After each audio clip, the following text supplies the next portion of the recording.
Salut Z6PO! Alors aujourd'hui, grosse journée, on a eu les cartes en spoiler alerte, donc les prochaines cartes du jeu Unlimited de la collection Shadow of the Galaxy. Shadow of the Galaxy, qui est la prochaine collection qui va sortir au Q3, donc le troisième quart de l'année, c'est-à-dire entre le mois de juillet, août et septembre. Mais ça devrait être vers la fin de l'été, et déjà quelques semaines, 2-3 semaines après la sortie officielle du jeu Unlimited de la collection Spark of Rebellion, avant même que la réimpression des cartes ne soit sortie, on a déjà des cartes d'annoncées qui nous sont dévoilées par FFG en grande pompe. Encore une fois, la technique de communication est extraordinaire. Quand certaines personnes sont en train de se décourager parce qu'ils n'ont pas réussi à obtenir des cartes de leur choix et que c'est long avant la réimpression, ben déjà ils commencent à afficher de nouvelles cartes qui vont nous faire saliver, qu'on pense déjà, on réfléchit déjà au potentiel. D'ailleurs, la plupart de ces cartes sont déjà disponibles aussi sur la plateforme SWUDB. Donc, pour vous permettre de construire déjà, voir les decks avec les très peu de cartes qu'on a eues jusqu'ici qui ont été dévoilées. Donc, rapidement, je vais faire le tour de ces cartes qu'on a eues aujourd'hui, le 3 avril 2024.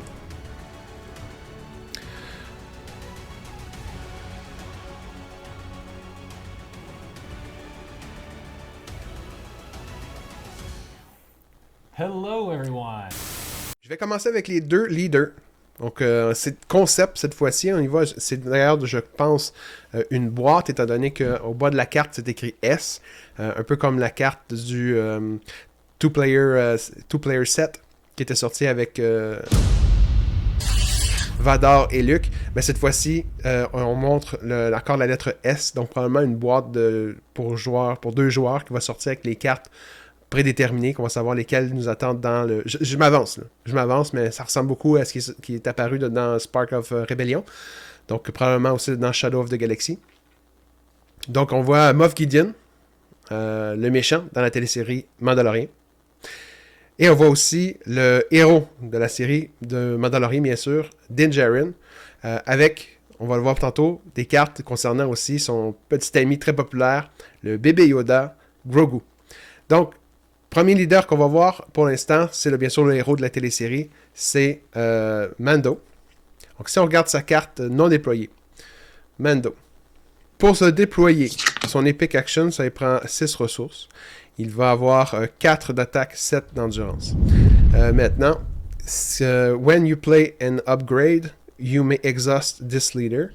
If you do, exhaust an enemy unit with 4 or less remaining HP. Donc, 4 est bien sûr en bleu, c'est-à-dire que quand vous jouez une carte de upgrade, comme par exemple d'un sabre laser, mais forcément, si on se fie au jeu Destiny préalablement, l'ancien jeu qui est sorti avec les dés, qui n'existe plus, qui ressemble beaucoup à la dynamique du jeu actuel d'Unlimited, ben on avait des pistolets, on avait des épées, on avait des bombes.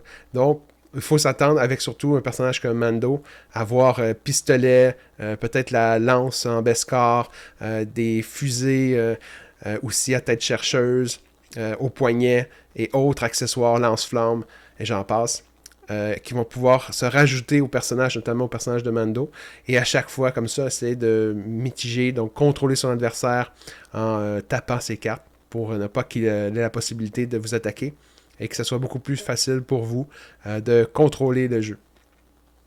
Ça augmente encore la valeur ici des cartes héros jaunes qui vont pouvoir être jouées avec Mando, étant donné qu'il est héros jaune. Donc des personnages rebelles et autres qui vont pouvoir être joués avec lui. Donc ça vient un peu rajouter ce qu'il n'y avait pas dans l'aspect jeu actuel, c'est-à-dire l'utilité d'avoir des upgrades. Les upgrades vont avoir une double utilité, c'est-à-dire augmenter la puissance de vos personnages et leur habilité, ajouter des habilités de vos personnages, vos unités, mais en plus vont pouvoir en même temps, gratuitement, avec Mando, une fois par phase, taper un adversaire pour empêcher qu'il ne fasse quoi que ce soit, le contrôler. Maintenant, déployer.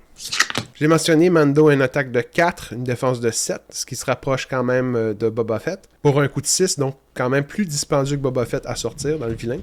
Et cette fois-ci, quand il est déployé, peu importe la quantité de upgrade que vous allez mettre sur les unités de votre jeu, à chaque fois que vous mettez une carte, vous allez pouvoir non seulement taper une carte adverse, mais pas de 4, mais bien de 6 une fois qu'il est déployé, Donc des unités 6 de défense qui vont pouvoir être comme ça contrôlées plusieurs fois dans la partie avec les upgrades que vous allez pouvoir mettre, que vous avez en main, que vous allez pouvoir mettre sur vos unités. Donc vraiment une stratégie axée sur les upgrades, probablement avec des upgrades à peu de coûts, des upgrades qui vont être moins forts que des sabres laser, donc peut-être des upgrades à 1 coût, à 0 coût même peut-être. Donc à suivre pour le Mandalorien qui va pouvoir aussi contrôler son adversaire et tout en augmentant la puissance de ses unités grâce au upgrade. Deuxième leader qu'on a vu, Moff Gideon.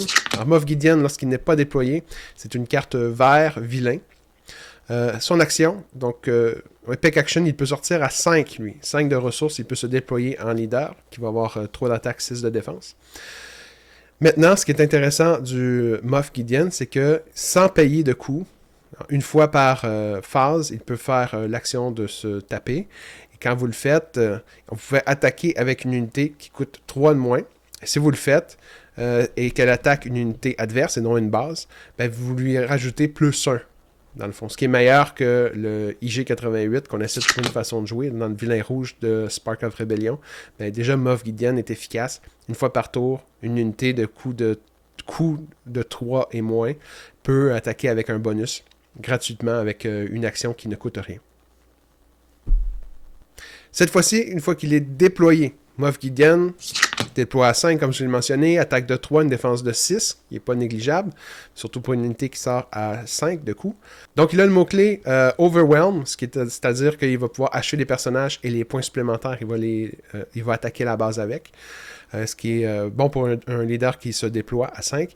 Et il a aussi, surtout, une habilité gratuite qui peut affecter toutes les autres unités à 3 et moins sur la table sans payer d'action, donc une action gratuite à chaque unité amie de 3 et moins qui va attaquer durant les tours où il est déployé vont avoir plus 1 d'attaque et ils vont avoir le mot-clé aussi Overwhelm, donc ils vont pouvoir dépenser les dommages supplémentaires contre la base adverse.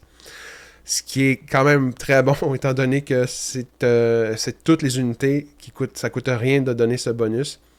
Ils ne sont pas obligés d'être blessés, par exemple, comme Krennic peut l'offrir.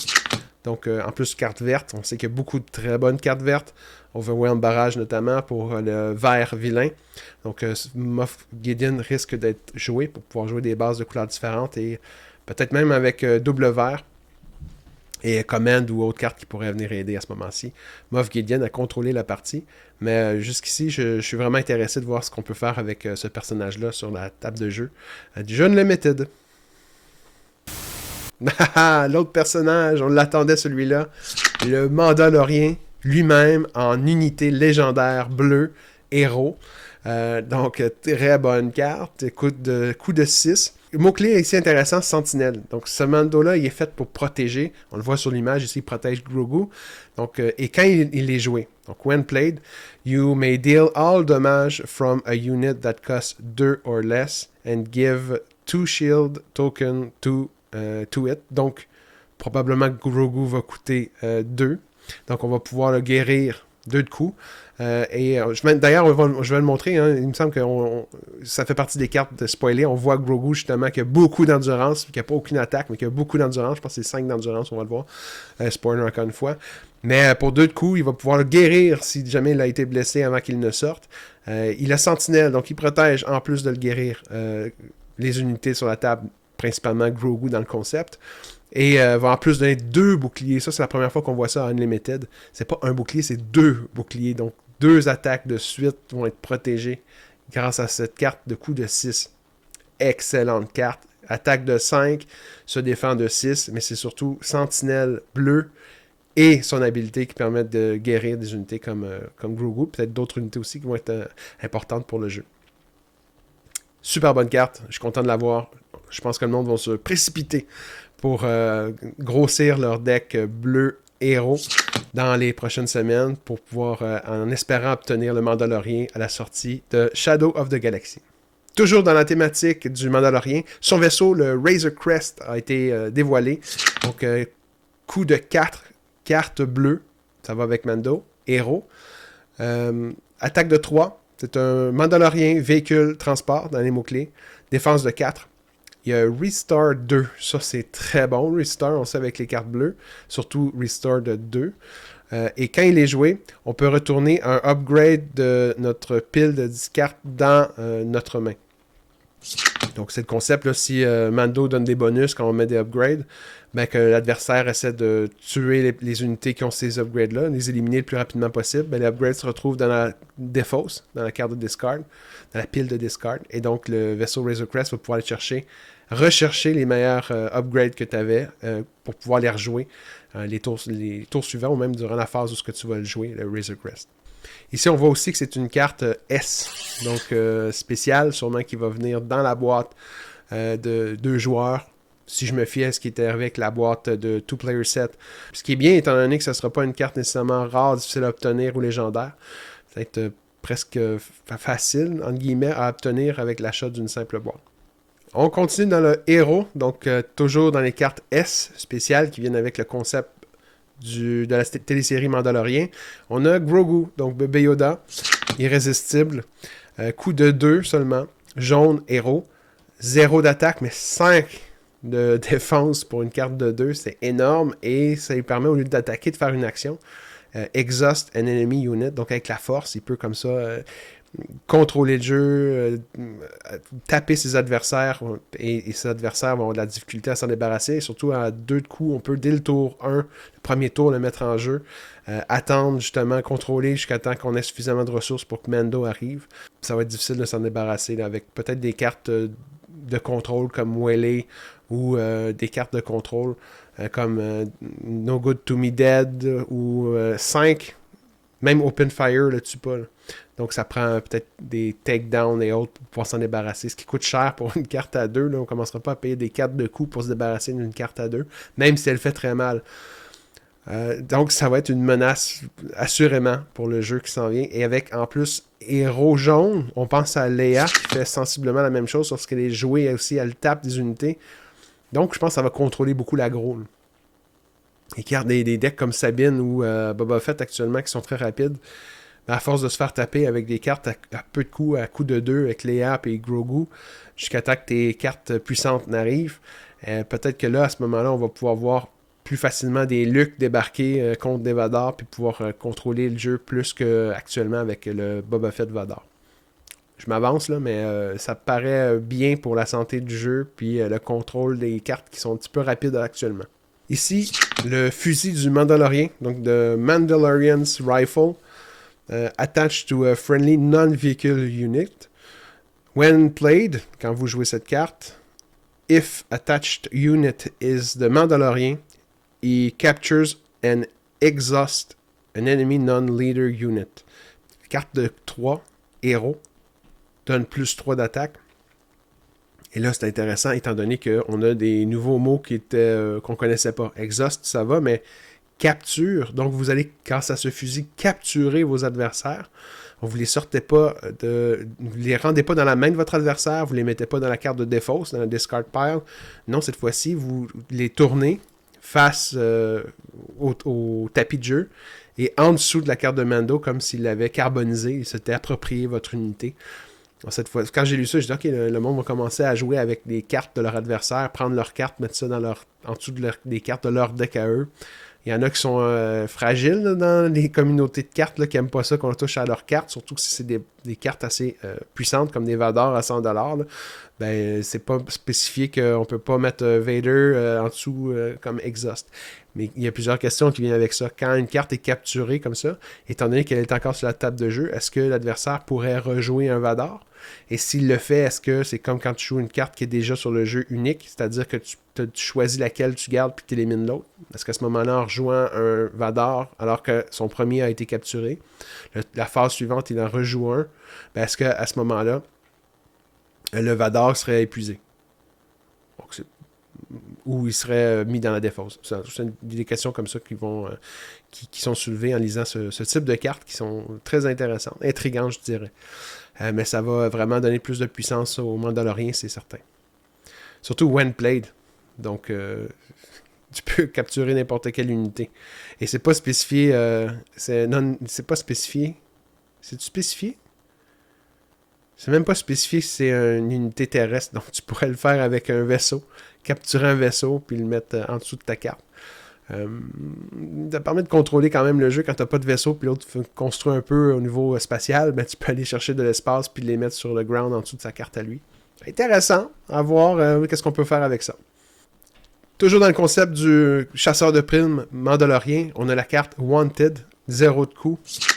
Quand je parlais des upgrades gratuits, c'est un upgrade, il est à 0 de coût. Donc Mando va pouvoir faire son habilité et pouvoir taper des adversaires à 0 de coût grâce à ce genre d'upgrade. Et vous déposez le Wanted sur une carte adverse, à un adversaire. Et quand votre adversaire a cette carte, il gagne le mot-clé Bounty. Ce que ça veut dire, c'est quand le Bounty est tué, éliminé du jeu parce que vous l'avez détruit en points, ou quand vous le capturez, comme avec le fusil qu'on a vu précédemment, eh bien à ce moment-là, vous gagnez votre Bounty. Donc un Bounty, c'est une mise à prix sur la tête de quelqu'un. Et donc, comment on peut représenter ça dans le jeu? Ben vous redéployez, vous redétapez 2 ressources. Donc, si tu es à 0 de ressources sur tes 5 cartes, les 5 sont épuisées en ressources, ben, tu les remets droite, 2 cartes que tu remets droite pour rejouer une autre carte. Donc ça va augmenter la rapidité d'aller chercher des ressources autres que le vert, qu'on est habitué de voir. Et ça va très bien aussi avec Boba Fett actuellement, qui, quand une unité sort du jeu, déjà va détaper une ressource. Cette fois-ci, grâce à Wanted, pour 0 de coût, il va pouvoir détaper 2 ressources si l'unité sort. Donc 3 ressources en tout. Ce qui est énorme, là, 3 ressources à 0 de coût. Donc tu vas pouvoir jouer des cartes plus souvent, des cartes à 3, plus rapidement, avec des personnages comme Boba Fett qui sont déjà très forts. Donc voilà, à garder en tête. Sur des cartes qui s'en viennent de upgrade à 0 de coût. C'est bon pour Mando, mais c'est aussi bon pour Boba Fett. Surtout que Boba Fett, lorsqu'il est déployé, et qu'une unité est sortie du jeu durant ce tour, ben là, c'est 2 de plus. Donc, ça pourrait être, si on y pense, jusqu'à 4 ressources réactivées. Donc, on peut mettre un Fire Spray à 6. Nos 6 cartes de ressources ont été épuisées. Puis, on tue une unité avec un Bounty qu'on vient de mettre dessus. Avec l'habilité de Boba Fett, ben on a une possibilité de rejouer une carte à 4 de coups. Il y en a plusieurs déjà en tête, mais il y en a sûrement d'autres qui vont en plus se rajouter dans les options. Très, très, très, très, très, très, très, très, très fort. Pauvre Moff Gideon, comment est-ce qu'on peut donc l'aider dans le jeu? Ben, il y a d'autres cartes à S, cette fois-ci vilaines, vertes, qui vont pouvoir aider Moff Gideon à combattre le Mando. On a, pour 3 de coups, carte verte, vilain, les Phase 3 Dark Trooper, qu'on voit dans la télésérie. Très puissant droïde dans la télésérie. Pas si puissant que ça quand même sur la table du jeu. Ça m'impressionne beaucoup parce que ça m'étonne beaucoup parce que ces personnages-là sont vraiment surpuissants dans la télésérie. 3-3, c'est la même puissance qu'un Marine rebelle vert. Quoi qu'il en soit, il a quand même le mot-clé Sentinelle. Et quand cette unité-là reçoit des blessures, ben elle gagne des expériences, de l'expérience. Une expérience. Donc, c'est une carte qui serait bien à recevoir des dommages. C'est-à-dire qu'à 3 d'endurance, il faut vraiment mettre des cartes qui vont lui permettre d'augmenter l'endurance. Parce qu'à 3, il y a beaucoup de cartes qui font 3 de dommages, qui coûtent beaucoup moins cher. Je pense entre autres à des Greedo, là, un coup qui peuvent tuer un Phase 3, même si le Sentinelle, ben, il n'y aura jamais l'opportunité d'avoir son endurance. Carte bleue cette fois-ci, 4 de coups, bleu vilain. Calculated Lethality, carte tactique événement. Alors ça va comme suit. On voit d'ailleurs un Death Trooper un Dark Trooper sur le dessus de l'or, qui est pas très beau selon moi. Ben bon, chacun ses goûts. Defeat a non-leader unit that costs 3 or less. For each upgrade that was on that unit, give an experience token to a friendly unit. C'est encore très circonstanciel. Il faut que tu te battes contre des decks de Mando qui ont beaucoup de upgrade pour te permettre d'avoir une carte qui coûte quand même 4 qui devienne efficace. C'est trop circonstanciel. Je pense pas que ça soit joué pour l'instant. À moins que ce soit vraiment une bataille entre Mando et Moff Gideon. À ce moment-là, on pourrait la jouer assez facilement.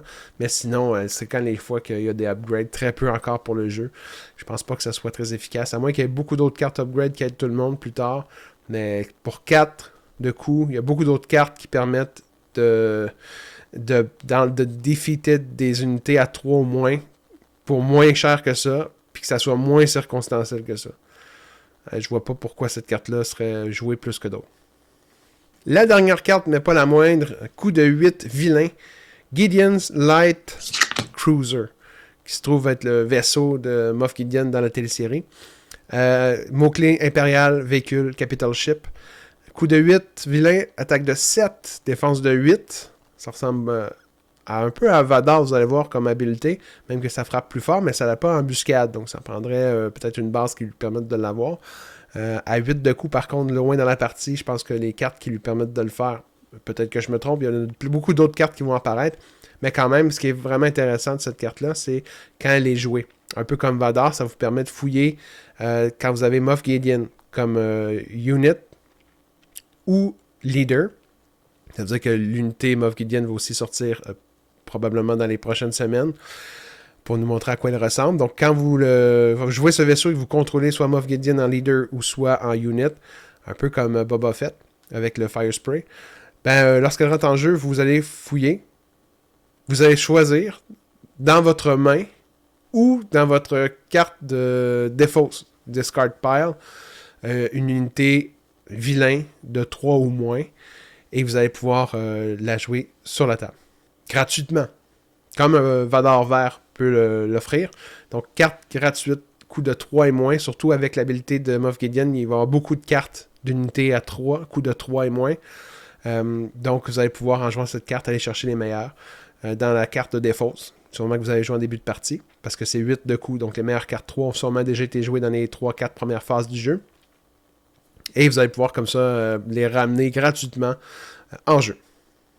C'est aussi une carte S, donc qui vont sûrement se ramasser dans une boîte. À moins que S, ça soit pour Shadow of the Galaxy, que ça soit le symbole, finalement, depuis tantôt, je pense que c'est la boîte, parce que ça, c'est le S qui ressemble beaucoup à la boîte de Two Player Set. Alors voilà, c'est ce qui conclut les cartes. On peut voir aussi, c'est intéressant, j'en ai pas parlé. Dernière chose avant de quitter, on peut voir en bas de la carte, en bas à droite de la carte, on peut voir le nombre de cartes qui va sortir pour la collection Shadow of the Galaxy. Donc, la carte de Gideon Light Cruiser, c'est 242 sur 262. Donc, on s'attend à 262 cartes qui vont sortir pour le Shadow of the Galaxy. On m'avait dit que ça allait être beaucoup moins que ça si on se fiait aux cartes qui étaient sorties dans la première collection Spark of Rebellion. Tu vas voir, ça va être beaucoup moins... il va y avoir beaucoup moins de cartes dans la prochaine édition. Le monde en parle sur Internet. Donc, dans la première édition, il y en avait 252. Donc, ça se ressemble beaucoup. Là. On est à...